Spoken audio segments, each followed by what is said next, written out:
Hi, Max Wright here, host of Bitshares TV, sitting with Dan Larimer from lead developer of Bitshares. And Dan, you've created something very, very cool with user-issued assets on the Bitshares network. So before we get into it, I want to be crystal clear about this. There is the traditional type of crypto token that we all know and love, which is, private keys are the master of everything. If you control your private keys, you have absolute authority over your wealth, and there's nothing that any other third party can do about that. That's all available on the Bitshares network. But the user-issued asset is a different class of animal on the same network, and it provides for much more flexibility for people who issue their own tokens, including the ability to recall back and reverse transactions once they've taken place. And that's so that people in regulated industries can work on the smart chain of Bitshares. So be very mindful of what you hear in this section. Don't think that because of those things that take place, then that somehow makes that affects the other types of assets on the Bitshares exchange. There are two different classes of assets, and the rules apply differently to both. So Dan, why don't you introduce us with user-issued assets? User-issued assets can be used for all kinds of things. And depending on your use, you have vastly different requirements. You can use them to create simple coupons, or you can use them to create deposits for a bank, or they can be shares in a company. There are more uses for user-issued assets than you can possibly imagine, but the regulations are very different. Bitshares is designed to give the issuer control over the asset to either revoke permissions or keep permissions, including the ability to whitelist accounts. So if you're a company or a bank, you need to make sure that only people you know have your asset in order to comply with Know Your Customer laws. You have the ability to restrict transfers. So you can allow an asset to trade between yourself and a user, but not from user to user. Exchanges need this because they can't transfer fiat from one user to another. That's a different type of license than allowing people to buy and sell for crypto. They also need the ability to restrict which markets can trade a particular asset. You may notice that many Bitcoin exchanges that have both euros and dollars, they don't allow you to trade euros versus dollars because that is also a regulated activity of Forex markets. But you can independently trade them for Bitcoin. So as long as you go through Bitcoin, it's fine, but you can't trade them directly. The Bitshares blockchain is designed to support all these use cases, including use cases where a user's asset issuer says, hey, this is going to be a completely uncontrollable token, no rules. I'm revoking my ability to tweak these things, and I can't take it back.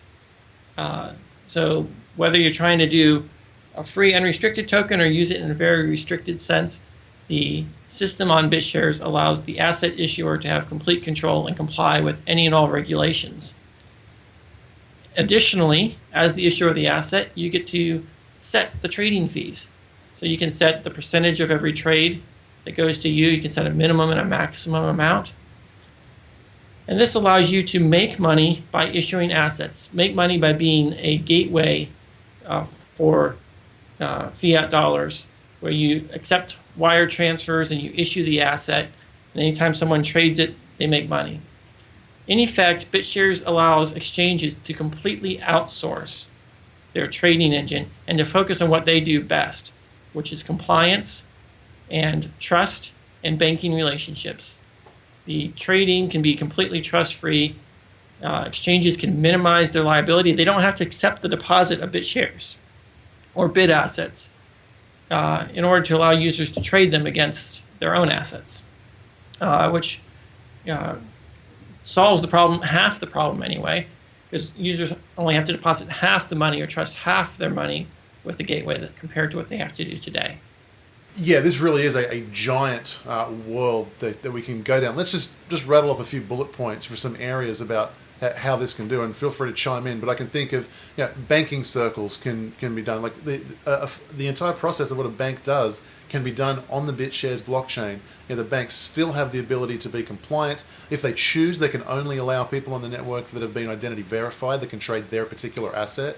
If they choose, they can revoke and pull back assets once they've gone. We also have the instances of cryptocurrency exchanges and forex exchanges. They can all take place on the Bitshares network.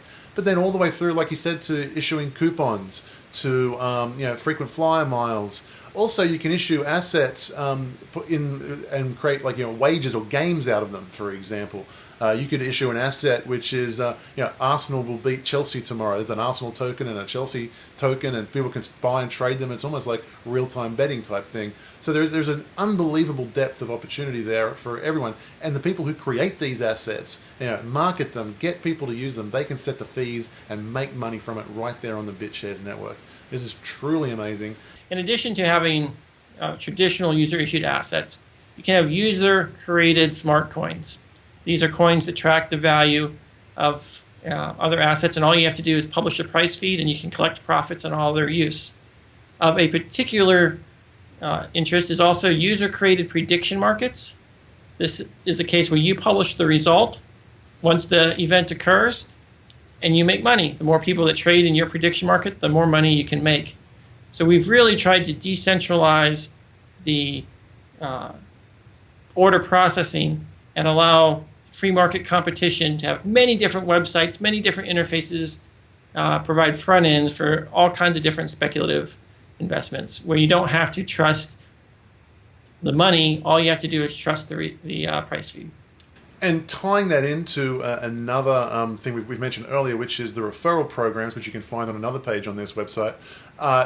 If you create a feed or if you create a business around any of these assets, user-issued assets, Smartcoin assets, you can actually get the referral fees from people as you introduce them to the network as well. So it's another income stream for people.